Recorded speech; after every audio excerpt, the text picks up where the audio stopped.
Hello everyone, how are you? I hope you all are doing great, and today I am going to cover some more practical problems related to transfer pricing. Okay, so let's start. देखो illustration number 55 है semifinal study material की. Okay, देखो देखो क्या लिखा है. Look ahead limited want to fix proper selling price for their product A and B which they are newly introducing in the market. अब look ahead limited क्या है? ये प्राइस को फिक्स करना चाहती है प्रोडक्ट नंबर 1 ए और बी का, जो अभी रिसेंटली क्या किया है उसे इंट्रोड्यूस किया है इन द मार्केट में. सो क्या करना है उसके लिए? सेलिंग प्राइस फिक्स करना है. ओके, और क्या लिखा? Both these products will be manufactured in department D which is considered as the profit centre. The estimated data are as under. Okay, both product will be manufactured in the department D में. और किस department दोनों product को बनाया जा रहा है या बनाया जाएगा? किसमें? डिपार्टमेंट डी में. ठीक है, और डिपार्टमेंट डी किसके बेस पे काम कर रहा है? प्रॉफिट सेंटर बेसिस पे काम कर रहा है. ओके, और उसका क्या लिखा है? The estimated data are as below. अब डाटा दिया हुआ क्या लिखा? डाटा एनुअल प्रोडक्शन कितनी है? एनुअल प्रोडक्शन सारा हम साथ में लिखते चलेंगे. गिवन कितना भी डाटा गिवन है. क्वेश्चन नंबर कितना? 55 है. ओके, सेमीफाइनल स्टडी मेट का है. और क्या लिखा हमने? एनुअल प्रोडक्शन यूनिट कितनी है? एनुअल प्रोडक्शन यूनिट है ए और बी की. एनुअल प्रोडक्शन यूनिट ए की है कितनी? 1 लाख.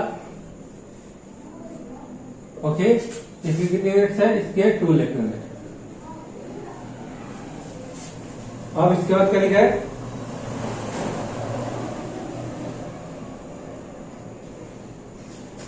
अब इसके बाद क्या लिखा है? देखो इसके बाद लिखा डायरेक्ट मटेरियल पर यूनिट कितना है? 15 और 14.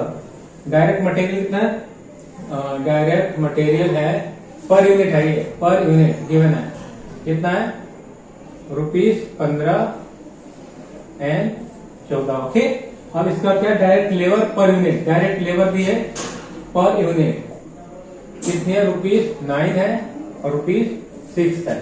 अब इसके बाद करेगा देखो डायरेक्ट लेबर हार रेट 3. डायरेक्ट लेबर हार रेट कितना है? 1 घंटे में कितने रुपए लग रहे हैं? 1 घंटे में 3 रुपए. ये किस लिए दिया है? ये निकालने के लिए दिया कि 1 यूनिट बनाने में कितने हाथ लग रहे हैं. ओके, मतलब डायरेक्ट लेबर दे रखे कितने? डायरेक्ट लेबर यूनिट कितने दे रखे हैं? डायरेक्ट लेबर यूनिट दे रखे हैं 9 रुपीज पर यूनिट.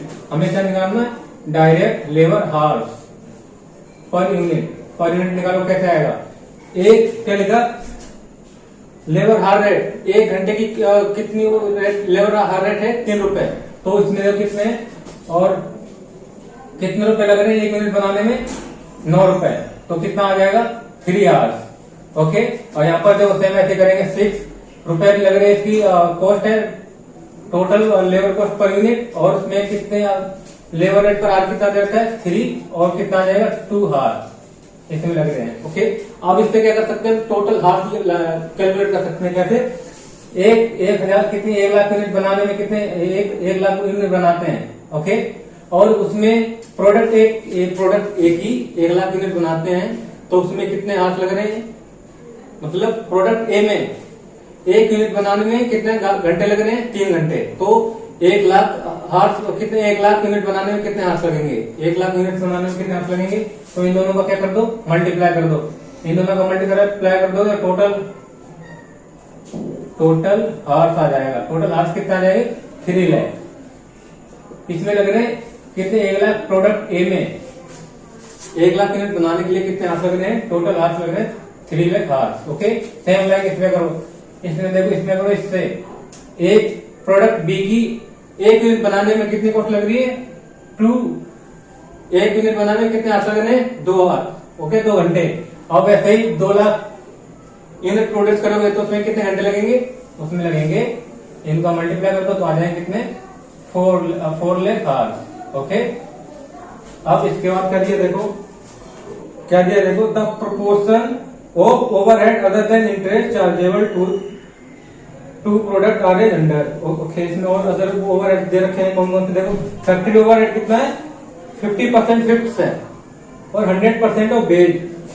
50% फिक्स है और 100% किसके हैं? बेज के हैं. ओके, तो इसका एक स्टेटमेंट बना लेते हैं पूरी.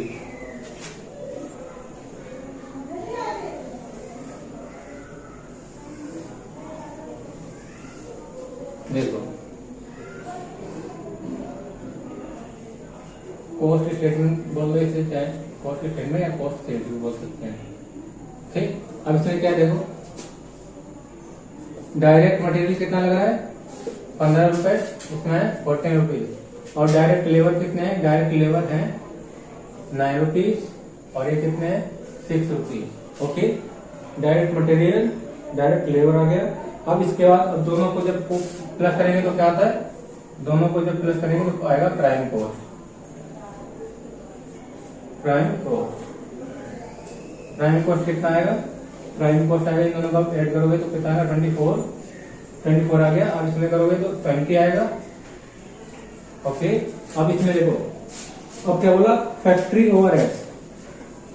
फैक्ट्री ओवरहेड्स किसका आएगा 100% डायरेक्ट वेज। 100% कितना डायरेक्ट वेज का है, 100% ऑफ डायरेक्ट वेजेस का। डायरेक्ट वेजेस कौन सा, डायरेक्ट लेबर जो ये दिया हुआ है। ठीक है, इसका 100% कितना हो गया 9 और यहाँ पर कितना आ जाएगा 6। और इसमें क्या बोला 100% फिक्स ओवरहेड किसके हैं, वेजेस के हैं, और उसमें 50% का फिक्स है, ये भी ध्यान रखना। फिक्स कितना है 50% फिक्स है और 50% क्या है वेरिएबल है। तो इसमें कितना आ जाएगा फिक्स और वेरिएबल निकाल लो, फिक्स और वेरिएबल। इसका 50% करोगे फिक्स कोड, इसमें फिक्स कितना है 50% है दोनों में, 50% कितना वेरिएबल है दोनों का। ठीक है, इसका 4.5 मतलब 4.5 रुपए क्या आ गया वेरिएबल होगा, 4.5 रुपए फिक्स होगा।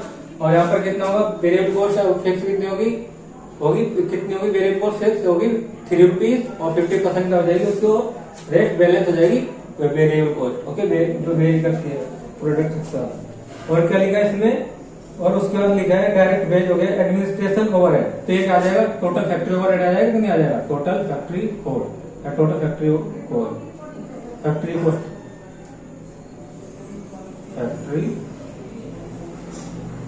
Factory cost. इसको ऐड करो,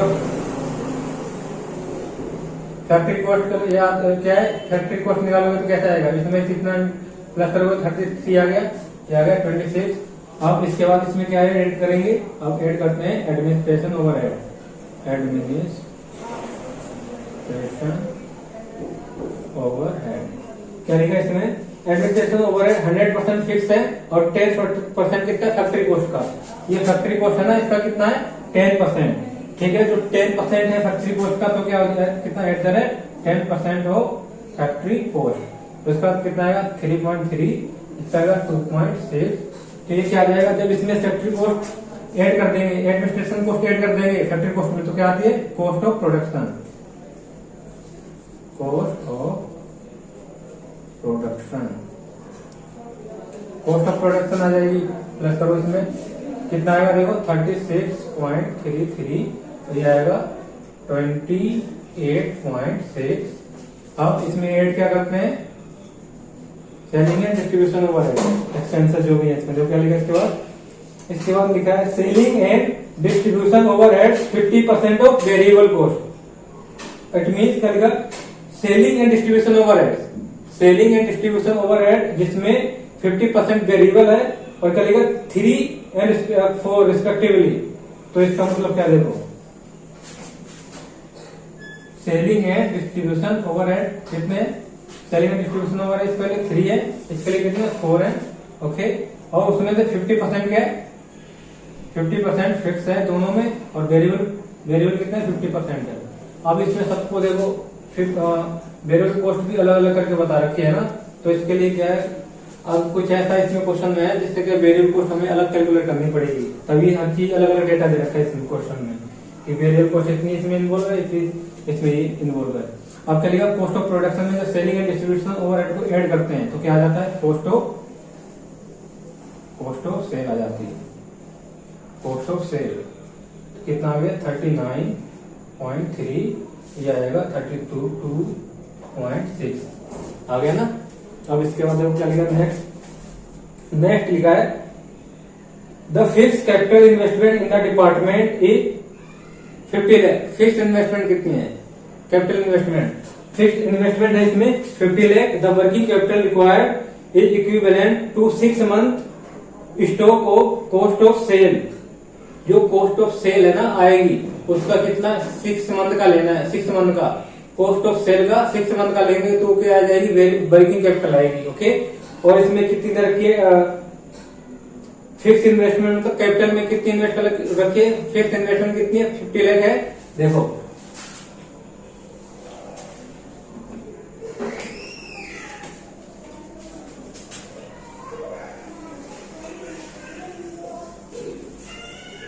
फिक्स इन्वेस्टमेंट कितनी है, 50 लाख। ओके, 50 लाख है ना। अब इसके बाद और कितने, वर्किंग कैपिटल कितनी रखी, वर्किंग कैपिटल है किसका, वर्किंग कैपिटल है कॉस्ट ऑफ सेल, उसका कितना, जितनी कॉस्ट ऑफ सेल आएगी, total sale cost of sale कितनी है, उसका कितना 6/12 लेना है। इसका मतलब 6 मंथ का कॉस्ट ऑफ सेल। और कॉस्ट ऑफ सेल कितना ये देखो, हमने कॉस्ट ऑफ सेल पर निकाल ली है। हम क्या करेंगे, टोटल कॉस्ट ऑफ सेल निकाल लेते हैं, फिर कॉस्ट ऑफ सेल निकालते हैं टोटल कैसे निकलेगी। देखो कॉस्ट ऑफ सेल कितनी है, प्रोडक्ट ए में देखो कितने यूनिट को हम प्रोड्यूस कर रहे हैं, 1 लाख, और उसकी cost of sale per unit कितनी रखी है, 39.3। इसका करोगे तो कितना आएगा, 39,30,000, 39,30,000। ओके, अब बी में देखो 2 लाख यूनिट्स है,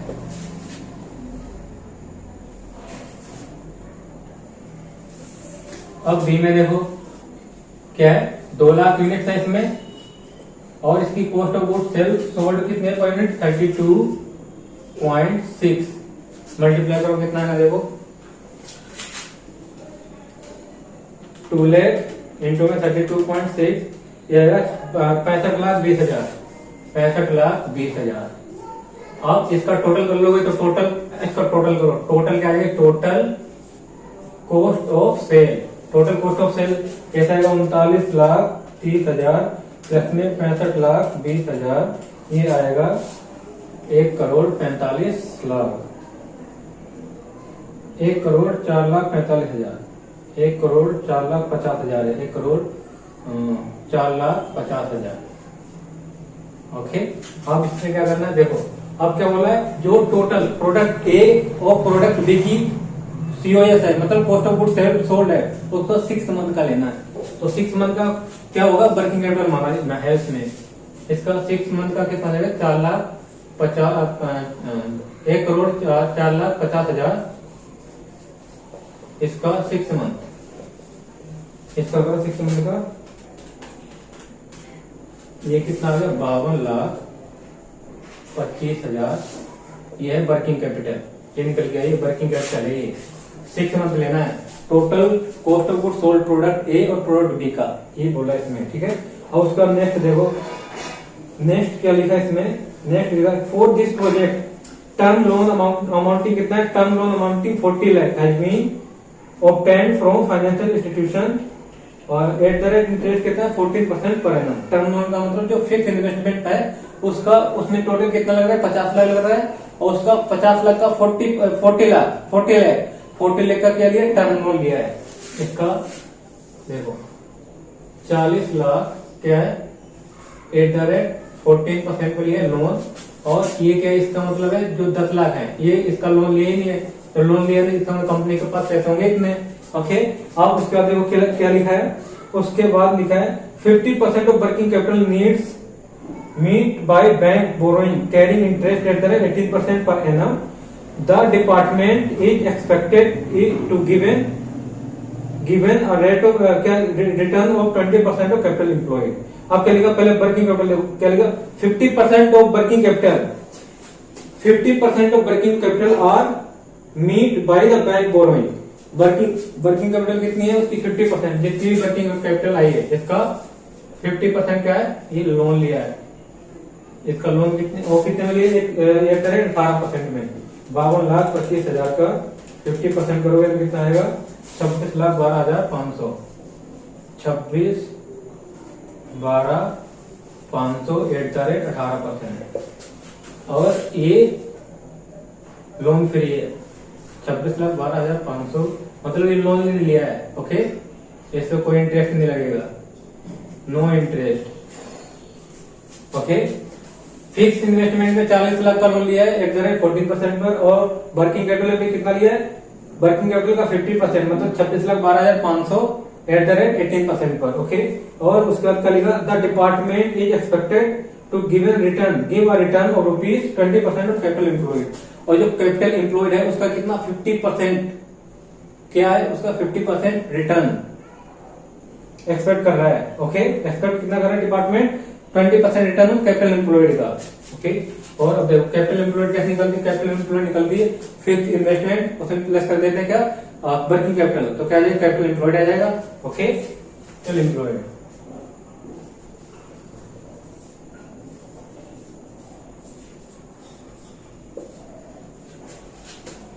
किसका, फिक्स इन्वेस्टमेंट कितनी है, फिक्स इन्वेस्टमेंट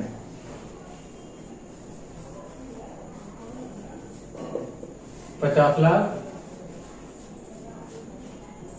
और कौन वर्किंग कैपिटल कितनी है, कैपिटल है ये टोटल 52,25,000, इसका टोटल करोगे तो क्या आ जाएगा कैपिटल एम्प्लॉयड, क्या आ जाएगा ये कैपिटल एम्प्लॉयड। ओके, करो 50 लाख प्लस 52,25,000, 1,02,25,000, इसका कितना एट द रेट 20% के रिक्वायर्ड रिटर्न कितना है एट द रेट 20%, ये आ जाएगा रिटर्न है ना, रिक्वायर्ड रिटर्न, रिक्वायर्ड प्रॉफिट करते हैं यहाँ पर, इसका कर दो 20%, इसका आ गया कितना 2,45,000। ओके, क्वेश्चन खत्म, हमने सारा क्वेश्चन पढ़ के बना दिया। और इसमें क्या लिखा, नेक्स्ट देखो यहाँ तक तो हो गया, क्या लिखा, यू आर रिक्वायर्ड टू क्या, तुम्हें रिक्वायर्ड क्या है, you are required to fix the selling price of the product A and B such that the contribution per direct labor hour is the same for both the product। क्या लिखा है, A और B का क्या करना है, selling price fix करना है, और क्या लिखा है कंट्रीब्यूशन पर डायरेक्ट लेबर हार कितना होना चाहिए, सेम आना चाहिए, ये ध्यान रखना है। इसमें क्या है कंडीशन, क्या है इसकी, क्या लिखा है सेलिंग प्राइस फिक्स करना है, और कंट्रीब्यूशन पर लेबर हार कितना होना चाहिए, सेम होना चाहिए। मतलब अगर कंट्रीब्यूशन प्रोडक्ट ए का कितना आ रहा है 5 आ रहा है पर हार, तो इसका भी पर हार इतना ही आना चाहिए, इतना फिक्स करना है। ओके, तो कैसे करेंगे वो, और उसके बाद पहले इतना बनाते हैं, पहले ये पॉइंट करते हैं। ओके, पहले क्या करते हैं, वीडियो पॉज कर लो। ओके, वीडियो पॉज करो और इसे लिख लो। ओके, ये नोट्स भी बन गया आपका। ओके, सारा पीएस पहले समझाया पूरा क्वेश्चन, और ये सारा क्या कॉस्ट ऑफ सेल भी निकाल दी हमने। ओके, और हमने ये पता कर लिया कितना 50 लाख की इन्वेस्टमेंट फिक्स थी, और उसमें से 40 लाख का क्या है लोन लिया है फाइनेंशियल इंस्टीट्यूशन से, कितने 14% में, ये चीज ध्यान रखनी है। ओके, और बाकी वर्किंग कैपिटल कैसे निकाली थी, वर्किंग कैपिटल निकाली थी cost of sale, total cost of sale product A और बी का, उसका कितना 6 मंथ का लेना था। ओके, और उसका ले लिया, वर्किंग कैपिटल आ गई, उसके बाद क्या निकाला, उसके बाद निकाला है, और वर्किंग कैपिटल में 50% का लिया एज लोन बैंक से लिया 18% में। ओके, उसमें कैपिटल एम्प्लॉयड निकाल ली, और रिक्वायर्ड रिटर्न भी निकाल लिया हमने इतना। ये चीज कर लो जल्दी से, वीडियो पॉज करो, लिखो।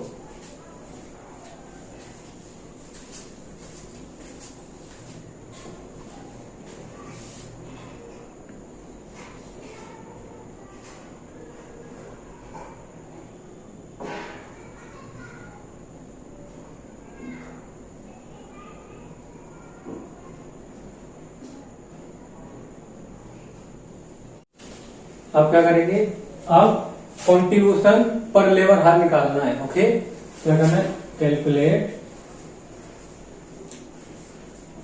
कंट्रीब्यूशन पर लेबर हार, क्योंकि पॉइंट में ये कंट्रीब्यूशन पर लेबर हार सेम होना चाहिए जब सेलिंग प्राइस फिक्स कर रहे हो, तो पहले हमें कंट्रीब्यूशन पर लेबर हार कैलकुलेट करना है।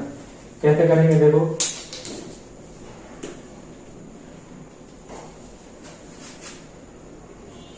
कॉस्ट ऑफ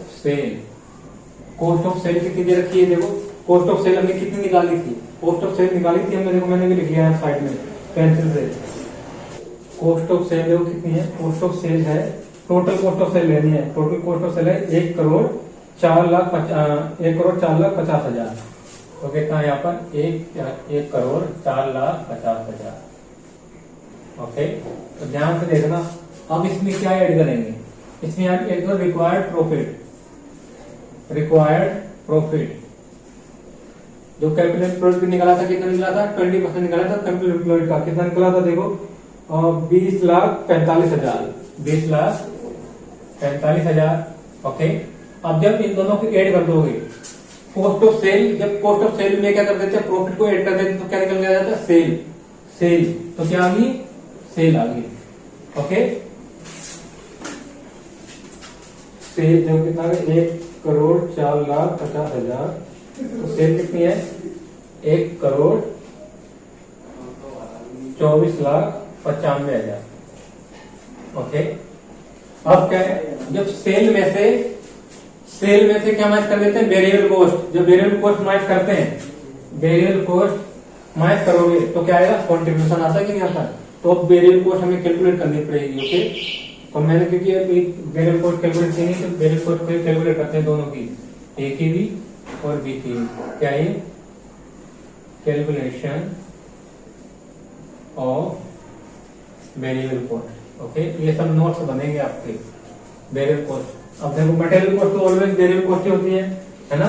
तो मटेरियल कॉस्ट कितनी है, मटेरियल कॉस्ट इसकी 15, इसकी 14 और डायरेक्ट लेबर कॉस्ट ये भी क्या है वेरिएबल है, कितने 9 और ये कितने यहाँ पर 6 लग रही है। ओके, और उसके बाद क्या दिया है, उसके बाद दिया था फैक्ट्री ओवरहेड कितना 50% फिक्स है और वेरिएबल कॉस्ट कितने, वेरिएबल कितने 50%। डायरेक्ट वेज का 50% क्या है फैक्ट्री कॉस्ट, फैक्ट्री ओवरहेड। इसका कितना आ रहा है, इसका कितना आएगा 4 पॉइंट, इसमें 5 आएगा, इसमें आएगा 3। ओके, 50% किसका फिक्स बोला, इसमें कितना 50% किसका फैक्ट्री डायरेक्ट लेबर का। देखो क्या लिखा है इसमें 100% किसका डायरेक्ट बेच का लेना है, उसमें से डायरेक्ट बेच का कितना 100% लेना 9। ओके, 9 ले लिया तो उसका कितना 50% क्या है वेरिएबल है उसका। तो ये 4 इसका 50% कितना आ जाएगा 4.5 और 3 आ गया। ठीक है, और उसके बाद क्या लिखा है एडमिनिस्ट्रेशन ओवरहेड 100% फिक्स है और selling and distribution overhead. Selling and distribution overhead क्या है 50% फिक्स है, 50% वेरिएबल है। तो इसका 1.5 और 2 आ जाएगा, टोटल कर दो तो क्या आ जाएगी टोटल वेरिएबल कॉस्ट। करो देखो 15 प्लस 9 प्लस 4.5 प्लस 1.5 ये आ गया 30 और इसमें करो 14 प्लस में 6 प्लस में 3 प्लस में 2 25। ओके, अब देखो अब वेरिएबल कॉस्ट ए में और वेरिएबल कॉस्ट बी में कितनी लग रही है वो माइनस कर दो। 1 लाख यूनिट थे यहाँ पर और टोटल कितनी है वेरिएबल कॉस्ट पर यूनिट कितनी आ रही 30, तो कितना आ जाएगा 30 लाख। अब यहाँ पर कितने यूनिट बना रहे प्रोडक्ट बी के 2 लाख यूनिट और इसमें वेरिएबल कॉस्ट कितनी है पर यूनिट 25 है, तो कितना आ जाएगा 50 लाख। ओके, अब इसको माइनस कर दो 1,24,000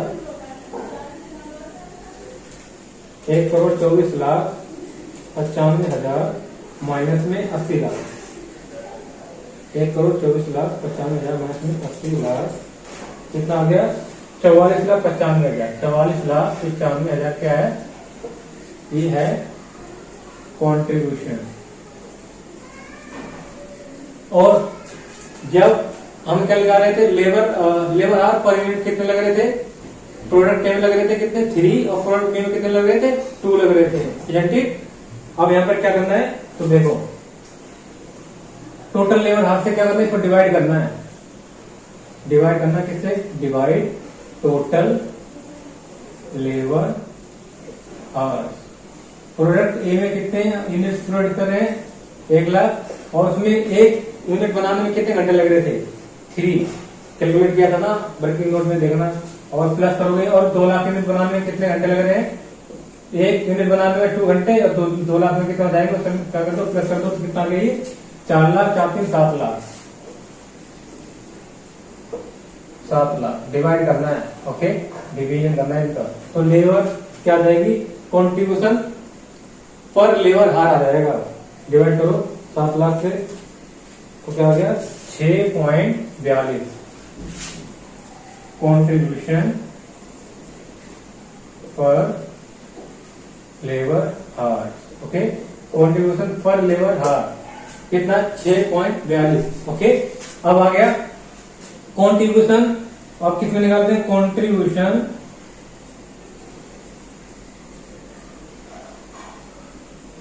प्रोडक्ट ए में और कंट्रीब्यूशन प्रोडक्ट बी का निकालते हैं। प्रोडक्ट बी का इसमें कितने आवर्स लग रहे हैं, 3 आवर्स, और इसको मल्टीप्लाई कर दो 6.42 से, तो कितना आ जाएगा, कंट्रीब्यूशन आ जाएगा ना पर यूनिट। और यहाँ पर करो 2 आवर्स लग रहे हैं, इसमें 6.42 से करो जल्दी से। 6.42 इंटू में 3, ये आ गया 19.26 और 2 इंटू में 6.42 करेंगे, कितना आ गया 12.84। ओके, ये आ गया कितना है कंट्रीब्यूशन, मतलब प्रोडक्ट ए में कंट्रीब्यूशन कितना आ रहा है 19.26 और प्रोडक्ट बी में कंट्रीब्यूशन कितना आ रहा है 12.84। अब क्या करना है, सेलिंग प्राइस फिक्स करना है। कैसे करेंगे, अब तो बहुत इजी हो गया। देखो सेलिंग प्राइस, यही था ना सेलिंग प्राइस। अब सेलिंग प्राइस कैसे आएगा, देखो वेरिएबल कॉस्ट है, वेरिएबल कॉस्ट प्रोडक्ट ए और प्रोडक्ट बी में कितने लग रही है 30 रुपए और 25 रुपए। अब वेरिएबल कॉस्ट में जब हम ऐड कर देते हैं, कंट्रीब्यूशन को ऐड कर देते हैं, तो क्या आ जाता है, सेल्स आ जाती है कि नहीं आ जाती, सेल्स आ जाएगी। ये कितने पर यूनिट दे रखा है। ओके, अब इसमें ऐड कर दो कंट्रीब्यूशन, नीचे से ऊपर जाओ। अब वेरिएबल कॉस्ट में जब क्या करोगे, जैसे कंट्रीब्यूशन में, चाहे कंट्रीब्यूशन में वेरिएबल कॉस्ट को ऐड कर दो, वेरिएबल कॉस्ट में कंट्रीब्यूशन को ऐड कर दो, तो क्या आ जाएगी, सेल आ जाएगी कंट्रीब्यूशन। और कंट्रीब्यूशन कितनी है पर यूनिट 19.26 और 12.84 करो। अब टोटल क्या आ जाएगी, सेल पर यूनिट 30 प्लस में 19.26, ये आ रही है 49.26। अब इसमें करो 25 प्लस में 12.84, ये आ गया 37.84। ओके, तो ये सेलिंग प्राइस में क्या ना 1 पॉइंट हो गया। ठीक है, इसमें क्या निकालना था, इसमें बताना था कि सेलिंग प्राइस फिक्स करना था और कंट्रीब्यूशन पर लेबर हार कितना होना चाहिए, सेम आना चाहिए। तो कंट्रीब्यूशन पर लेबर हार कितना आ गया 6.42। ठीक है, और कितने, एक यूनिट बनाने में प्रोडक्ट में कितने घंटे लग रहे थे, 3 घंटे। तो 3 घंटे को कितने से मल्टीप्लाई कर दिया, पर हार कंट्रीब्यूशन के से, तो कितना आ गया, तो टोटल कंट्रीब्यूशन पर यूनिट आ गया ना। अब इसका भी ऐसे कर दिया, प्रोडक्ट 2 घंटे लग रहे थे और ये कितने की कंट्रीब्यूशन दे रखा था पर हार का, तो दोनों को मल्टीप्लाई कर दो 12.84 आ गया था। ओके, और अब क्या था, सेलिंग प्राइस फिक्स करना था। सेलिंग प्राइस में क्या करते हैं, जब हम सेल्स में से क्या माइनस करते हैं, वेरिएबल कॉस्ट, तो वेरिएबल कॉस्ट माइनस करने के बाद क्या आता है, कंट्रीब्यूशन आता है। तो इसमें क्या था, तो हमने वेरिएबल कॉस्ट और कंट्रीब्यूशन दोनों आ गए ना, तो कंट्रीब्यूशन और वेरिएबल कॉस्ट को प्लस कर दिया, ऐड कर दिया, तो क्या आ गया, सेल्स आ गई है ना। तो सेलिंग प्राइस भी आ गया, ये सेलिंग प्राइस रहेगा। अब इसके बाद वीडियो पॉज करो और इसे लिख लो, और इसके बाद क्या करेंगे, सेकेंड पॉइंट करना है। ओके, जल्दी लिखो इसे भी।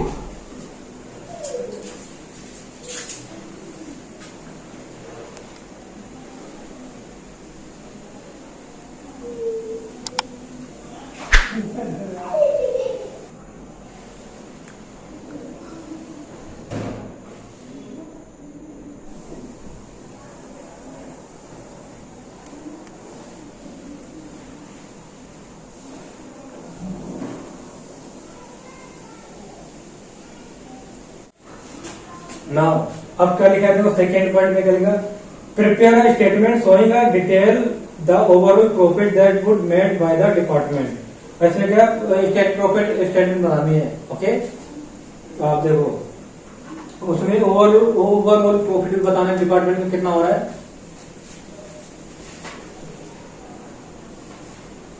ओके, अब इसमें क्या करना है,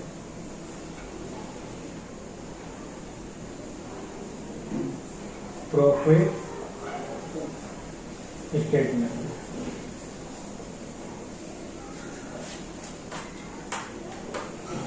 अब इसमें देखो क्या निकाला था हमने, सेल सेल कितनी निकली थी? सेल निकली थी इसकी 1,24,95,000। ओके, अब इसमें लेस कर देंगे कॉस्ट को। टोटल कॉस्ट कितनी थी? कॉस्ट थी इसकी, टोटल कॉस्ट थी 1,45,00,000, 1,04,50,000, 1,04,50,000। ओके, माइनस करो तो क्या आ जाएगा? EBIT, earning before tax. Okay, करो 1,24,00,000, 1,24,95,000 माइनस में 1,04,50,000, ये आएगा 20,45,000। ओके, अब इसमें लेस क्या करेंगे? इंटरेस्ट लेस करो। फिक्स इन्वेस्टमेंट, इंटरेस्ट किस पर? फिक्स इन्वेस्टमेंट पर। कितना है? 40 लाख। इसका अब इसका 40 लाख का कितना? 14%। 14% माइनस करोगे कितना आएगा? 40 लाख इंटू में 14%, 5,60,000। और वर्किंग कैपिटल का, वर्किंग कैपिटल कितना था? वर्किंग कैपिटल कितनी है? 39,30,000 प्लस 32,60,000। इसमें 2 लाख शेष है, 2 लाख टोटल हो जाएगा 32 लाख। कितना आ गया? 50% करो उसका, 52,25,000। 52,25,000 का हाफ कितना हुआ? 52,25,000, उसका हाफ कर दो। और उसका हाफ कितना लिया? कितने रेट ऑफ इंटरेस्ट है उसका? 18%। 18% पर, तो 52,25,000 का 50%, 52,25,000 तो 50% उसका 18%, 4,70,000, 4,70,250। ओके, ये माइनस कर दो, फिर क्या आ जाएगा? प्रॉफिट 20,45,000 माइनस में 5,60,000 माइनस में 4,70,250। ये आ गया प्रॉफिट आफ्टर टैक्स हो जाएगा ये 10,14,750। देखो यहाँ पर टैक्स रेट गिवन नहीं है। ओके, अगर टैक्स रेट गिवन होता तो टैक्स को माइनस कर देते हैं। अब टैक्स रेट गिवन नहीं है, जो प्रॉफिट आया उसे क्या मान एज्यूम करेंगे? Profit after tax. ओके, ये आपका क्वेश्चन भी कवर हो गया है। अब वीडियो पॉज करो, इसे लिख लो, लिखो।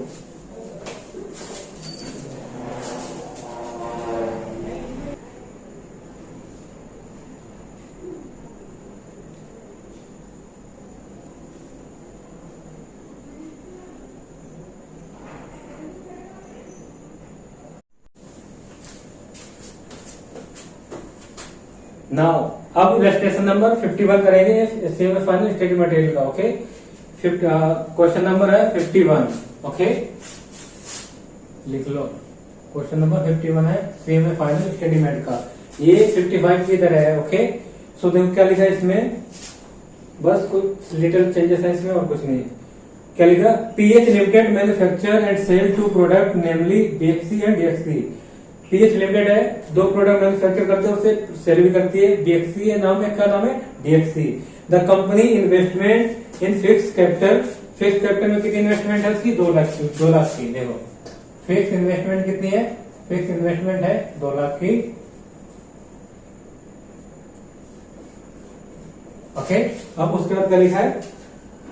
The working capital investment is equivalent to 3 month cost of sale of both product. Cost of sale of both product की कितनी है? 3 मंथ की निकालनी है। उसमें कितनी दी? कॉस्ट ऑफ सेल की कितनी? 6 मंथ की निकाली थी हमने, इसमें 3 मंथ की निकालनी है। तो इसका मतलब क्या है? हमें यहाँ पर कॉस्ट ऑफ सेल कैलकुलेट करनी पड़ेगी यहाँ पर भी। ओके, और क्या इसमें वर्किंग कैपिटल किसकी है? वर्किंग कैपिटल है total COS cost of sale की 3 मंथ, 3/12 कर देंगे उसका। ओके, जो आएगा। और उसके बाद क्या लिखा है? उसका the fix cost capital has been finance by term loan lending institution at the interest कितना है? 11%। ओके, जो फिक्स कॉस्ट है, फिक्स इन्वेस्टमेंट है, वो किस पे लिए? उधार पे लिए। कितने परसेंट पे लिए? वो 11%, एट द रेट 11%। ओके, अब इसके बाद क्या लिखा है? वर्किंग कैपिटल के बारे में कुछ दिया। देखो, half of the working capital is finance through bank borrowing, कितना carrying interest at the rate 19.4%। जो हाफ वर्किंग कैपिटल है, जो वर्किंग कैपिटल आएगी उसका हाफ कितना है, हाफ 50%, कितने परसेंट के लिए है, उसके लिए 19.4%। और अदर के बारे में जो उसके लिए, and other half of the working capital being generated through interest, क्या है, इंटरनल रिसोर्सेज।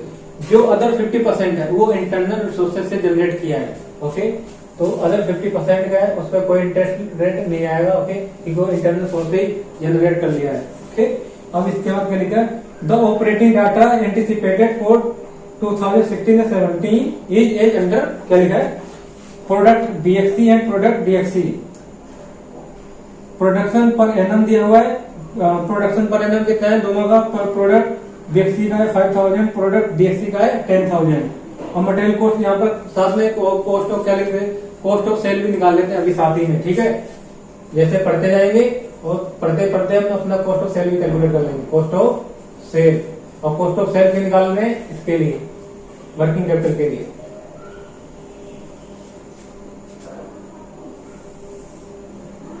एक बीएक्सी है और दूसरा है डीएक्सी, डीएक्सई प्रोडक्ट। ओके, ये पर्टिकुलर आ जाएगा। अब इसमें क्या लिखा है, देखो, मटेरियल, इसमें मटेरियल ए लग रहा है, मटेरियल दो मटेरियल लग रहे हैं, मटेरियल ए और मटेरियल बी लग रहा है प्रोडक्ट बीएक्सी और डीएक्सी को बनाने में। ओके, तो क्या लिखा है, इसमें लिखा है, और मटेरियल ए बीएक्सी में कितना लग रहा है 1 kg। ओके, और प्रोडक्ट डीएक्सी में कितना लग रहा है 0.75 kg। और मटेरियल पर केजी कितना रेट है, 4 रुपए पर यूनिट है। तो ये मतलब पर केजी कितना है, 4 रुपए। मटेरियल ए, इसकी पर यूनिट कॉस्ट कितनी है, पर केजी कॉस्ट, पर केजी कॉस्ट है इसकी 4।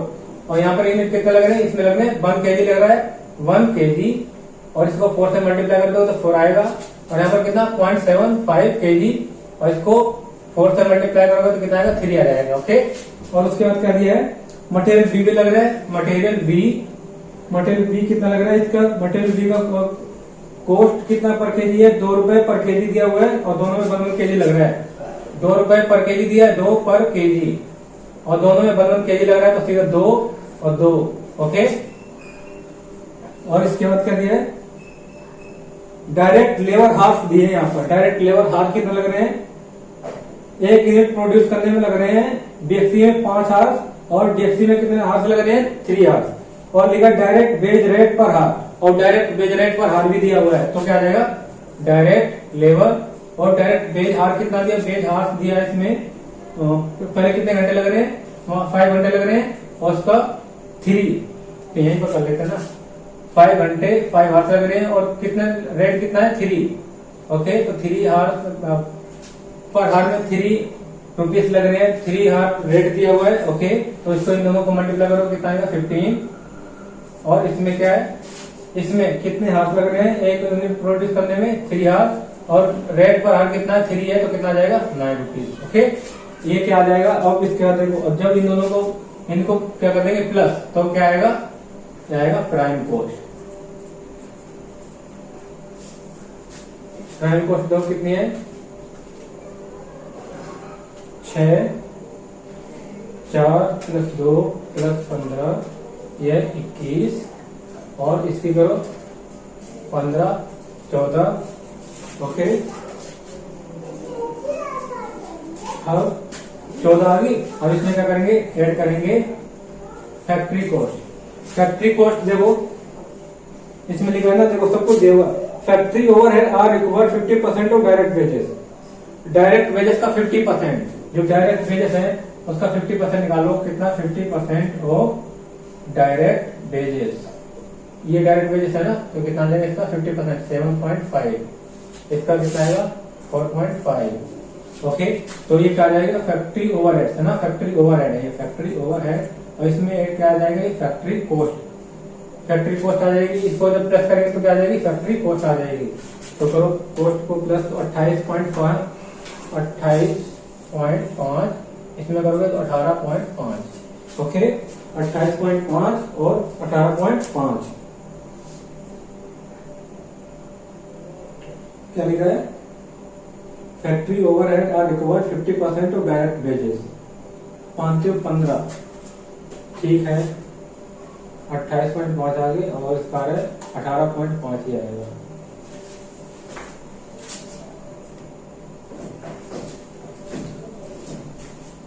एक बार ध्यान से देखो क्या लिखा है, डायरेक्ट वेजेस रेट 2 रुपए पर हार है, 2 रुपए पर हार है। मैंने कितना कैलकुलेट कर दिया? 3 रुपए पर हार। ये ध्यान रखना है, ये गलतियां मिस्टेक्स नहीं होनी चाहिए। ओके, यहाँ पर कितना आएगा? 2। 2 रुपए पर हार है तो 6 आ गया, तो इनको प्लस करोगे तो कितना आएगा? देखो, इसको करो 16 आ जाएगा, 16, और इसको प्लस करोगे तो इतना कितना आएगा? 5, 6, 11। अब देखो, अब ले इसका 50% करोगे कितना आएगा? 5 आएगा। ओके, 5 और इसमें करोगे तो 3 आएगा। अब ये कितना आ गया? 6, 5, 21, और यहाँ पर आएगा 14। ओके, ये क्या आएगा? फैक्ट्री कॉस्ट आ गई 21 और कितनी है? 14। अब क्या दिया है? इसके बाद दिया administration overhead are record 40% of factory cost. जो फैक्ट्री कॉस्ट है उसका 40% क्या है? Administration overhead. एडमिनिस्ट्रेशन ओवरहेड कितना आ जाएगा? ये आगे इसका 40% निकालो। 40% और फैक्ट्री कॉस्ट 40% निकालो। 21 इंटू में 40% 8.4, और इसका करो 14 इंटू में 40% 5.6। अब कर दो प्लस, तो क्या आ जाएगा? Cost of production, cost of production. Okay, cost of production आ गया। कॉस्ट ऑफ प्रोडक्शन करो, ये 19.6, इसमें प्लस करो तो 29.4। अब इसके बाद क्या लिखा है? देखो, सेलिंग एंड डिस्ट्रीब्यूशन एक्सपेंस कितना है? सेलिंग एंड डिस्ट्रीब्यूशन एक्सपेंस है 2 रुपए एंड 3 रुपए रेस्पेक्टिवली। बीएक्सी एंड डीएक्सी, बीएक्सी और डीएक्सी का कितना है? रेट दिया, सेलिंग एंड डिस्ट्रीब्यूशन ओवर है, ऐड करोगे selling and distribution overhead. Okay, ये कितना है? इसमें 2 रुपए है और इसमें कितना? 3। अब कितना आ जाएगा? तो क्या है? Cost of sale, cost of sale आ गई ना। कॉस्ट ऑफ सेल कितने आ जाएंगे? यहाँ पर देखो 31.4 यहाँ पर आएगी, यहाँ पर कितने आएंगे? 22.6 कॉस्ट ऑफ सेल आ गई ना। अब निकाल लो वर्किंग कैपिटल की, वो वर्किंग कैपिटल कितनी लगेगी? 50%। 3 मंथ, इसमें पहले टोटल ये आगे क्या है? कॉस्ट ऑफ सेल आ गई है। कॉस्ट ऑफ सेल का total cost of sale product A और प्रोडक्ट बी का ऐड करेंगे, और भी ऐड करेंगे, देखो क्या आ जाएगा? फिर total cost of sale BXE and DXE, इधर लिखो ना, डीएक्सई। यहाँ पर कितने यूनिट्स कितने इसके हैं? 5000 यूनिट्स, और इसमें कितने हैं? 10,000 यूनिट्स। ओके, और इसकी कॉस्ट कितनी है? कॉस्ट ऑफ सेल, और इसकी है 22.60। अब इसको निकाल दो, आ जाएगा टोटल 5000 इंटू में 31.4, 1,57,000। ओके, और उसके बाद कितना है? 10,000 इंटू में 22.6, 2,26,000। टोटल करो 3,83,000 कॉस्ट ऑफ सेल आ गई ना। टोटल कॉस्ट ऑफ सेल कितनी है? 3,83,000, और इसका 3 मंथ, इसका कितना लेना? वर्किंग कैपिटल कितनी आ जाएगी? 3,83,000, 3,83,000 का 3/12, ये बोला ना 3 मंथ का इक्वल लेना है, इक्वल टू 3 मंथ, 3/12 कितना आ गया? 95,750। ये क्या है? वर्किंग कैपिटल है। ओके, और इसका कितना बोला है? इसका वर्किंग कैपिटल का 50%। 50% क्या है, ये जो लोन लिया है 50% कितना आएगा 95,750, तो 50% आएगा 47,850 और 47,850 नहीं 75 है, 75 है, ओके 75। और ये कितने का लिया रेट 19.4। ये ले लिया लोन, फाइनेंस कराया इसको, फाइनेंस हो गया ना, ये फाइनेंस है। और ये इंटरनल रिसोर्सेज की यूज करेंगे, ओके। तो ये था इसमें। अब इसके बाद क्या लिखा है देखो, ठीक, यहां तक हो गया ना। अब उसका देखो लास्ट लाइन देखो, लास्ट में क्या लिखा, the company expect to earn an after tax profit कितना 12% of capital employed. Capital employed का कितना आफ्टर टैक्स 12% कितना अर्न करना चाहता है कंपनी पीएच लिमिटेड, ओके। और कितना टैक्स रेट कितना दिया 50%। तो ये भी कैलकुलेट कर देते हैं पर अभी इसी वक्त।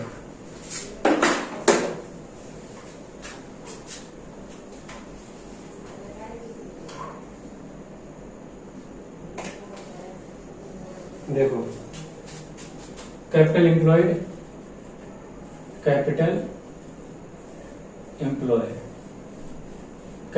में क्या क्या ऐड करते हैं, इनमें फिक्स इन्वेस्टमेंट,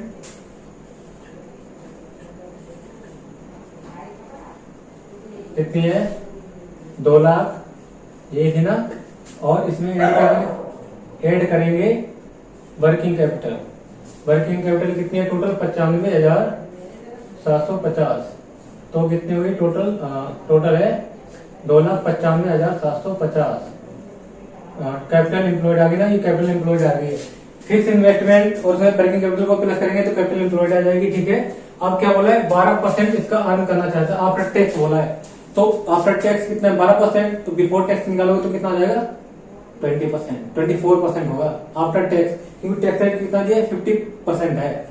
तो बिफोर टैक्स निकालो, तो इसका बिफोर टैक्स कितना आ जाएगा निकालो, कैपिटल एम्प्लॉयड है ना। प्रॉफिट बिफोर टैक्स कितना आ जाएगा, देखो प्रॉफिट बिफोर टैक्स कैसे निकलेगा, प्रॉफिट बिफोर टैक्स देखो आफ्टर टैक्स कितना दिया है, ओके।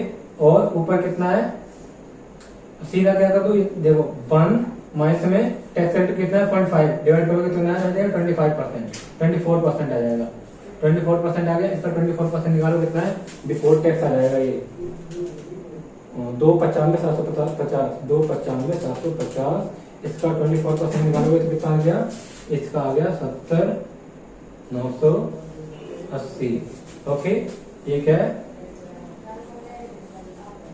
Required profit, okay.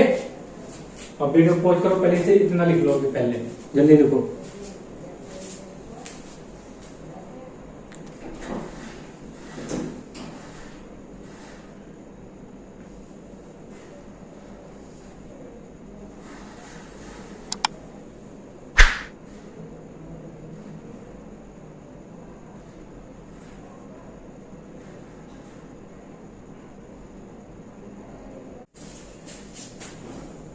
अब देखो क्या इसमें क्या देखो रिक्वायर्ड क्या कहते रखा है, पॉइंट 1 में क्या है, prepare a cost sheet showing the elements bye elements wise बताना है। और क्या करना है टोटल कॉस्ट और profit and selling price per unit of both product. Total cost निकालनी है उसी की और सेलिंग प्राइस और प्रॉफिट ये भी बताना है इसमें, ठीक है। और इसमें कितने यूनिट्स बना रहे थे 5,000 यूनिट्स, इसमें कितनी थी 10,000 यूनिट्स, ओके। और इसमें क्या है टोटल कॉस्ट निकालनी है, टोटल कॉस्ट निकालने के लिए क्या करेंगे टोटल कॉस्ट निकालने के लिए क्या करेंगे, इसको इससे मल्टीप्लाई कर दो 5,000 से, तो टोटल कॉस्ट आ जाएगी 31.4 इंटू में 5,000 कितना आ गया 1,57,000, ओके। 1,57,000 आ गया ना टोटल कॉस्ट। अब इसकी करो 22.6 इंटू में 10,000 कितना गया 2,26,000, ओके। 2,26,000 आ गया। अब देखो अब इसमें क्या ऐड करेंगे प्रॉफिट ऐड करो। जब प्रॉफिट ऐड करेंगे तो क्या आ जाएगा प्रॉफिट को ऐड करेंगे, प्रॉफिट जब ऐड करते हैं तो क्या आएगा, सेल आ जाएगी टोटल। सेल्स और सेल्स पर यूनिट निकालनी है हमें, इसमें सेलिंग प्राइस पर यूनिट भी निकालना है। ओके, इसमें प्रॉफिट ऐड करो तो क्या आ जाएगा, सेल्स। अब देखो प्रॉफिट कितना आया था, प्रॉफिट आया था, रिक्वायर्ड प्रॉफिट कितना था, रिक्वायर्ड प्रॉफिट कितना कैलकुलेट किया था, देखो 70,980 था, 980, 70,980। ओके, अब इसको किसके बेस पे डिस्ट्रीब्यूट करना है, ये क्या है, ये तो टोटल प्रॉफिट निकल के आएगा, तो हम ये पता लगाना इसमें कितना डिस्ट्रीब्यूट करना है और यहाँ पर कितना डिस्ट्रीब्यूट करना है। ओके, अब देखो, अब इसमें से डीएक्सी में कितना जाएगा और बीएक्सी में प्रॉफिट कितना जाएगा, देखो इधर भी कर लेते हैं, इससे यहां लिख लेते हैं, टोटल की वैल्यू निकाल लेते हैं। यहाँ टोटल 1,57,000 प्लस में 2,26,000 कितना गया, 3,83,000, टोटल 3,83,000।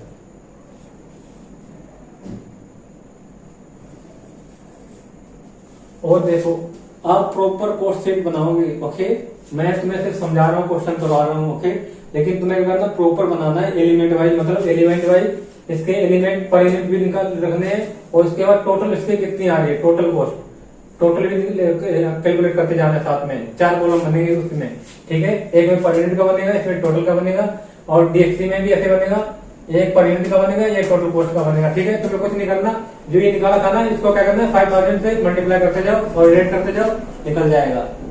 ओके, और देखो अब इम्पोर्टेंट थिंग क्या है, इसमें इम्पोर्टेंट थिंग्स है कि इसको कैसे डिस्ट्रीब्यूट करना है, डीएक्सी में कितना जाएगा और बीएक्सी में कितना जाएगा। देखो कितना, ये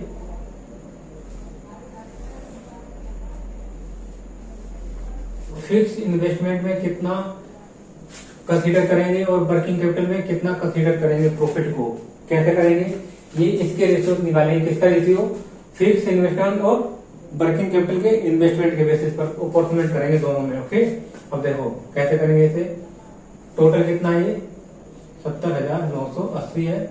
ओके, फिक्स इन्वेस्टमेंट में कितना है, 2 लाख और 2 लाख, और उसमें कितना है 70,980 और वर्किंग कैपिटल कितनी निकल के आई थी, वर्किंग कैपिटल निकल के आई थी 95,750, 95,750 आई थी ना। तो इन दोनों का रेशियो लेंगे, इन दोनों का रेशियो लेंगे, तो इस रेशियो में करेंगे, फिक्स इन्वेस्टमेंट में कितना प्रॉफिट हुआ, प्रॉफिट जाएगा, और वर्किंग कैपिटल में कितना जाएगा। देखो यही नई चीज है यहाँ पर, इन दोनों का टोटल करो कितना आएगा, 2,95,750, यहाँ पर भी कितना है, 2,95,750। किसके रेशियो में दोनों को डिस्ट्रीब्यूट करना, फिक्स इन्वेस्टमेंट में, working capital investment, working capital में दोनों को, फिक्स इन्वेस्टमेंट और स्टू में वर्किंग कैपिटल इन्वेस्टमेंट के रेशियो निकालेंगे, उसमें से इसका कर देंगे, दोनों का डिस्ट्रीब्यूट कर देंगे, कितने कितना जाएगा। देखो 70,980 इंटू में 2 लाख डिवाइड बाय 2,95,750, 2,95,750, 48,000। ओके, अब यहाँ पर तो कितना आएगा, 48, इसका बैलेंस फिगर कितना आ जाएगा, 70,980 22,980। ओके, अब यहाँ पर देखो, अब 22,980 आ गया ना, 22,980 ये क्या है, ये फिक्स इन्वेस्टमेंट है। फिक्स इन्वेस्टमेंट में फिक्स इन्वेस्टमेंट कितना है, 48,000, और वर्किंग कैपिटल में कितना है, 22,980। अब इसको किसके पोर्शन पे बांटेंगे, दोनों में, ये तो इन्वेस्टमेंट डिवाइड हो गया, प्रॉफिट को डिवाइड कर दिया है। अब ठीक है, अब इसे निकालना है कितना, बीएक्सी में कितना जाएगा, इसमें से बीएक्सी में कितना जाएगा और डीएक्सी में कितना जाएगा, इसमें से निकालो, बीएक्सी में कितना जाएगा और डीएक्सी में कितना जाएगा, बीएक्सई और डीएक्सई, और इसमें भी यही कैलकुलेट करना है, बीएक्सई और DXE। अब देखो, अब फिक्स इन्वेस्टमेंट का जो प्रॉफिट है उसे किसके बेसिस डिस्ट्रीब्यूट करना है, उसे करना है और डायरेक्ट लेबर कॉस्ट के बेसिस पर लेबर कॉस्ट का रेशियो निकालेंगे उसके बेसिस पर। और लेबर कॉस्ट कैसे निकलेगी, देखो 5000 यूनिट्स है ना, 5000 यूनिट और एक यूनिट पर कितने रुपए लग रहे हैं, 10 रुपए एक यूनिट पर, लेबर कॉस्ट पे 10। ओके, तो कितना आ जाएगा, 50,000। ओके, और यहाँ पर देखो एक यूनिट पर कितने लेबर कॉस्ट है, 6, तो कितना आ जाएगा 60,000। इसके रेशियो पे बांटना है ये सब। इसमें क्वेश्चन में जो इसमें सोल्व कर रखा है उसमें भी यही कर रखा है। ओके, तो देखो क्या इसमें लिखा है 5:11, तो इसका रेशियो कितना बनेगा, 0 से 0 कट गए तो कितना 5:6 आ गया ना। इस रेशियो में बांटना है इसे।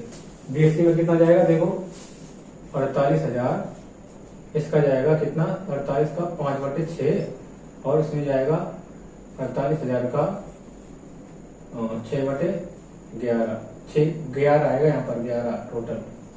ओके, करो 48,000 इंटू में 5/11, 21,818, 21,818, और इसमें करो 48 इंटू में 6/11, ये 26,182, 26,182।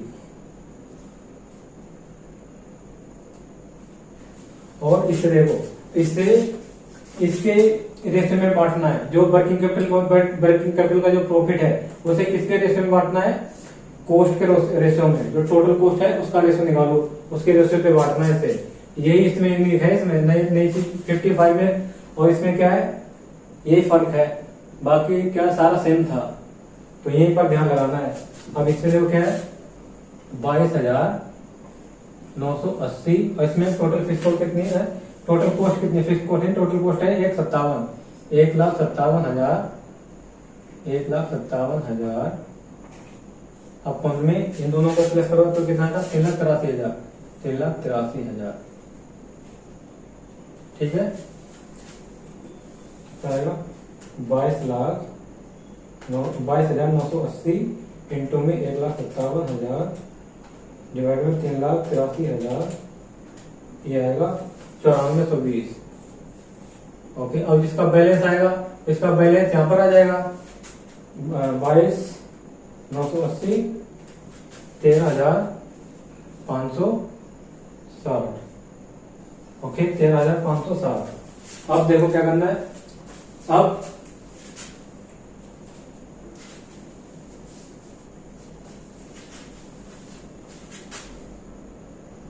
फिक्स इन्वेस्टमेंट का प्रॉफिट कितना है, टोटल प्रॉफिट कितना फिक्स इन्वेस्टमेंट का है 48,000।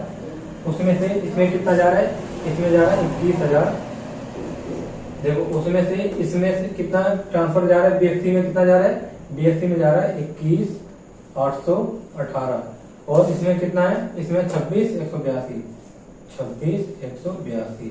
ओके, अब इसके बाद क्या करना है, इसके बाद यहाँ पर वर्किंग कैपिटल का प्रॉफिट, वर्किंग कैपिटल में प्रॉफिट आया तो उसके इसमें कितना जा रहा है 94,120, और इसमें जा रहा है 13,560। जब इनको टोटल करेंगे यहाँ पर कितना है 22,980। ओके, अब यहाँ पर देखो सेल्स आ जाएगी ना, सेल्स अब ऐड करो। अब इसमें देखो जो इसके क्वेश्चन में इसमें क्या है, जो स्टडी मटेरियल में आंसर दिया है उसमें इंटरेस्ट को ऐड कर रखा है, और हमने क्या पढ़ा था, जब भी हम कॉस्ट स्टेटमेंट बनाते हैं उसमें इंटरेस्ट को ऐड नहीं करते हैं। फाइनेंशियल से रिलेटेड कोई भी चीज उसमें आती नहीं है, पढ़ा था कि नहीं पढ़ा था, तो हमें उसे इग्नोर करना है, और उसके लिए नोट्स भी दे देना है, क्यों कंसिडर नहीं किया हमने इंटरेस्ट को वहां पर कॉस्ट शीट में। ओके, ये ध्यान रखना है, क्योंकि कॉस्ट शीट में हम फाइनेंशियल जो फाइनेंस से रिलेटेड थिंग्स हैं उसे इग्नोर करते हैं। ओके, तो यहाँ पर इंटरेस्ट को ऐड नहीं करेंगे, क्योंकि इसमें आंसर में ऐड कर रखा है, तो उसे इग्नोर कर देना है यहाँ पर। ओके, और उसके लिए नोट्स प्रिपेयर कर देना, मतलब नोट दे देना, लिख देना क्यों आपने कंसीडर नहीं किया इंटरेस्ट को वहां पर। और क्या इनको क्या कर दो, ऐड कर दो, कितना आएगा 57,000 प्लस में 21,818 प्लस में 94,120 कितना आ गया 1,88,238। इसका भी करो 2,26,000 प्लस में 26,182 प्लस में 13,560 16,65,742। ओके, अब इसका टोटल करो दोनों का, तो टोटल सेल आ जाएगी 1,88,238। ये आ गया 4,53,980, 4,53,980। ओके, ये लो हो गया ना। अब क्या करना है, सेलिंग प्राइस पर यूनिट निकालना है। तो क्या करना है, 5,000 यूनिट्स हैं और सेल्स कितनी आ रही है उसकी ये, तो इसको इससे डिवाइड कर दो, सेलिंग प्राइस पर यूनिट आ जाएगा। और 10,000 डीएफसी के क्या कर रहे हैं, मैन्युफैक्चर भी कर रहे हैं और सेल भी कर रहे हैं, तो 10,000 यूनिट को इससे डिवाइड कर दोगे तो क्या आ जाएगा, सेलिंग प्राइस पर यूनिट आ जाएगा। ओके, अब ये क्या है 0.1 हो गया। अब इसे कर लो, जल्दी वीडियो पॉज करो और लिख लो। Okay, selling price per unit पता चलेगा ना कैसे निकालना है। सेलिंग प्राइस के लिए जो टोटल यूनिट प्रोड्यूस करे व्यक्ति ने, उसको उसकी टोटल सेल कितनी है व्यक्ति की, टोटल सेल से डिवाइड कर दो तो सेलिंग प्राइस पर यूनिट आ जाएगा। ओके, और इसको इससे डिवाइड कर दो तो इसका डीएससी का सेलिंग प्राइस आ जाएगा। ओके, वीडियो पॉज करो और लिख लो, और सेलिंग प्राइस आप खुद ही कैलकुलेट कर लेना। ओके, करो जल्दी।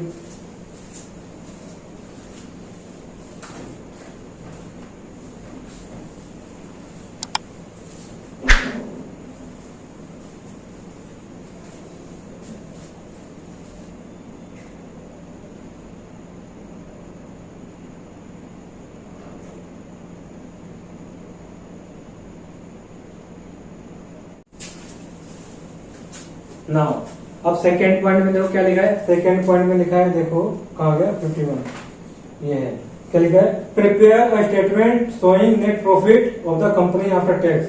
नेट प्रॉफिट आफ्टर टैक्स निकालना है। ओके, निकालो, यहां पर निकालते हैं। बी है ना, नेट प्रॉफिट निकालते हैं। नेट प्रॉफिट का मतलब टैक्स माइनस करने के बाद। तो सेल्स कितनी थी, टोटल सेल्स कितनी थी, देखो 4,53,980, 4,53,980। और इसमें से लेस क्या कर देंगे, टोटल कॉस्ट। कॉस्ट कितनी थी, कॉस्ट कितनी आई थी 3,83,000, 3,83,000। ओके, तो क्या आ जाएगा, EBIT अर्निंग बिफोर इंटरेस्ट और टैक्स। देखो कितना है, 4,53,980, 4,53,980 माइनस में माइनस करो कितना, 3,83,000, 3,83,000, 70,980। ओके, अब लेस क्या करेंगे, इंटरेस्ट को, इंटरेस्ट माइनस कर दो। कौन सा, फिक्स इन्वेस्टमेंट का 2 लाख का 11% कितना आएगा, 22,000। और उसी तरह और वर्किंग कैपिटल का, वर्किंग कैपिटल का कितना था, 383 इंटू में 3/12, उसका 50% कितना है, 47,875 था ना, जो हमने लोन लिया था। कितने पे लिया था, 19.4, यही था ना रेट, 19.4 था इसका रेट। तो करो 19.4% कितना आएगा, ये आएगा 88,9288। अब क्या आ जाएगा, प्रॉफिट बिफोर टैक्स। करो 70,980 माइनस में 22,000 माइनस में 92,88, 92,88, 39,692। ओके, अब इसमें से लेस क्या करेंगे, लेस करेंगे टैक्स के अंदर है 50%, 19,846 कितना आ गया, प्रॉफिट भी आ जाएगा 19,846। प्रॉफिट, नेट प्रॉफिट आ गया ना, नेट प्रॉफिट। ये था। ओके, तो इसमें क्या था, मेन क्या था इस क्वेश्चन में कि जो प्रॉफिट दिया हुआ था, पहले तो क्या फिक्स इन्वेस्टमेंट और वर्किंग कैपिटल में कितना जाएगा पहले वो निकाला था एजेंटिव। फिर उसके बाद वर्किंग कैपिटल में जो फिक्स इन्वेस्टमेंट में जो प्रॉफिट गया वो दोनों बीएससी और डीएससी में कैसे डिस्ट्रीब्यूट करेंगे ये भी निकालना था। सेम बिल्कुल सेम ही था एजेंटिव 55 की तरह, बट इसमें क्या चेंज था, जो प्रॉफिट था उसे कैसे डिस्ट्रीब्यूट करना था वो था मेन पॉइंट इसमें। ओके, सो वीडियो पॉज करो और इसे लिख लो, और ये क्वेश्चन आपका ओवर हो चुका है, लिखो जल्दी।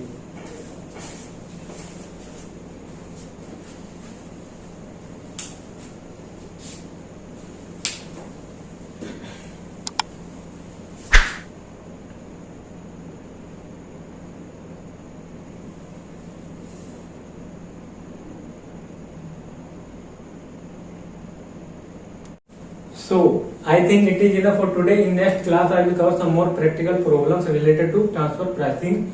So, if you like this video, do like, share and subscribe. Till then, bye bye and take care.